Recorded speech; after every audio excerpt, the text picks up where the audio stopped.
What's up guys, it's Axel, and today we're checking out the AFUL Iceborne. This is a portable DAC cam priced around $150, so let's get into it. Starting with the box, you get the Iceborne dongle itself, a USB-C Type-C cable. The Iceborne has a resin build, and this is the first resin dongle I have ever seen. It looks beautiful, no question, but it's also a fingerprint magnet. You've got a USB-C connector on one end, a single-ended 3.5mm and a balanced 4.4mm output on the other. On the front, it says Iceborne, and on the back, it says tech visible. Which tech is visible? I have no idea. Here's my issue with the resin. Pretty much every dongle out there is made of metal because metal is durable and strong. A dongle can get dropped. What's interesting is that now we're starting to see some IM brands moving toward metal builds for their earpieces that are stronger than resin, they feel more durable, and yet here we have a $150 dongle going the other direction. I wish at least the body was metal with a resin window up front. To me, resin on a dongle isn't an advantage, it's a disadvantage. That said, it does look incredible. The design is really gorgeous. It matches the AFUL Performa 7 beautifully, and they look stunning side by side. That's easily the best thing about this dongle. Also, at this price, I would love to see a protective case, maybe with a MagSafe back and a clip, especially since this is a resin dongle, but none of that is included. Let's talk about the specs. The AFUL Iceborne uses two Cirrus Logic 43198 DAC chips. The same chip with higher power output shows up at much lower price points. The power output is listed only at 16 ohms, not at 32 and 300 ohms. I also couldn't find specs on the op amp or the output impedance. Specs here are good, but the power output is below average for the price. When it comes to features or the lack of them, the AFUL Iceborne is extremely bare bones. There is no digital display, no volume button, no gain switch, no mic support,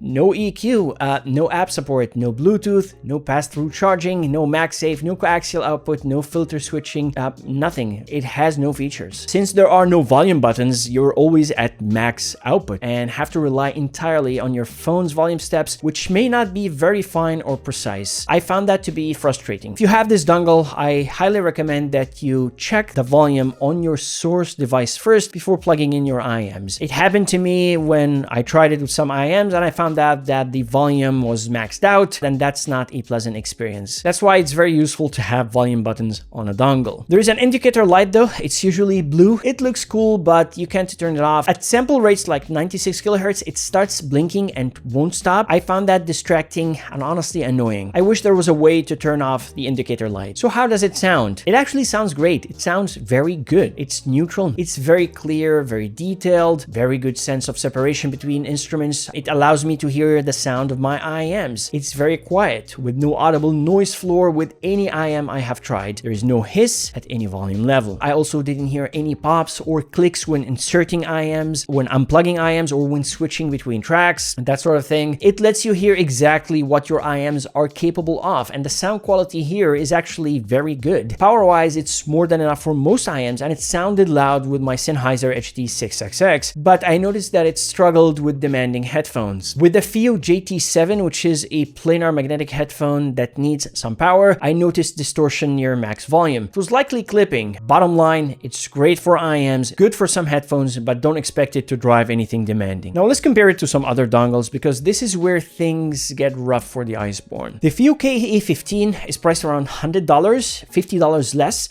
It uses the same DAC chips, but has a durable and premium feeling metal build. It has much more power, 560 milliwatts at 32 ohms. It has volume buttons, and you can choose between 60 or 120 volume steps. It has mic support, UAC 1.0 mode for gaming, a full color digital display showing volume, sample rate, gain, filter, and even power draw. It has parametric EQ with savable profiles, screen animations, different themes, app support, and coaxial output. The Iceborne has lower noise floor. Then there is the iBasso DC04 Ultra, priced around $129. Has the same DAC chips, but it has a durable metal build, has volume buttons, a digital display, parametric EQ, app support, mic support, gain levels, and 980 milliwatts of power. That's more than 3 times the power of the AFUL Iceborne and it costs less. And stay tuned because my review of the Muse M3 Ultra is coming very soon. That one uses an ESS DAC chip, has volume buttons, a durable metal build with dual tubes, and much more powerful output for around $100. The Iceborne sounds neutral in comparison, but the M3 Ultra offers more everywhere else. You also have other dongles like the FIO, Snow Sky, Melody, has volume buttons, has good power output, parametric EQ, FIO app support, and it's priced around $40. The point is, at lower price points, you get similar or better power, volume buttons, and sometimes EQ and other extra features. The AFUL Iceborne is just hard to justify. So here's my experience when using the AFUL Iceborne. I liked the design for the first 10 minutes. After that, the design really didn't matter to me, and I wanted the features.